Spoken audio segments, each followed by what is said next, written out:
The Lord tests the heart. இருதயத்தை சோதிக்கிறவர். வார்த்தைகளை அல்ல, வெளி தோற்றத்தை அல்ல, எதை சோதிக்கிறவராமா? இருதயத்தை சோதிக்கிறவர். என்னை ஆராய்ந்து என் இருதயத்தை அறிந்து கொள்ளும், என்னை சோதித்து என் சிந்தனைகளை அறிந்து கொள்ளும். வேதனை உண்டாக்கும் வழி எனக்கு உண்டோ என்று பார்த்து நித்திய வழியில் என்னை நடத்தும். Search me, O Lord, and know my heart. Try me and know my thoughts. See if there be any wicked way in me, and lead me in the way everlasting. Any பரியாசம் பண்ணுகிறவன் அவரை உண்டாக்குகிறவரை நிந்திக்கிறான். கர்த்தரால் ஏற்படுத்தப்பட்டவர்களை anointed people, அவங்களே நமக்கு any பரியாசம் பண்ணுகிறவன் அவரை உண்டாக்குகிறவரை நிந்திக்கிறான். பயங்கரமான வார்த்தை. அவரை உண்டாக்குகிறவரை நிந்திக்கிறான். David and his team are running from Saul and they are entering into a cave where Saul is dead.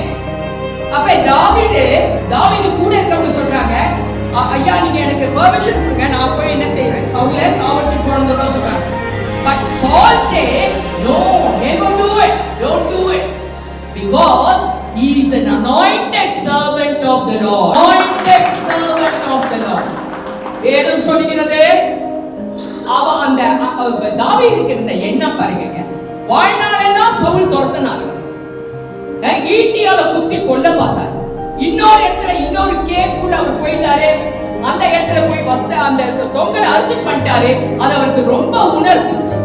அவர் சொல்றாரு, இல்ல சாமுவேல் மேல சவுல் மேல என்ன செய்யக்கூடாது, நானே கைகளை போடக்கூடாது. சவுல் தேவனை விட்டு விலகி அநேக நாட்கள் ஆயிடுச்சு. ஆனாலும் தாவீது தன்னுடைய இருதயத்திலே எத்தனை பயம் இருக்கும் பாருங்க. தேவனுக்கு பயப்படுகிற பயம் மட்டும் அல்ல, தேவனுடைய பிள்ளைகளுக்கு இருக்கிற பயம் நம்மிடத்தில் இருக்க வேண்டும்.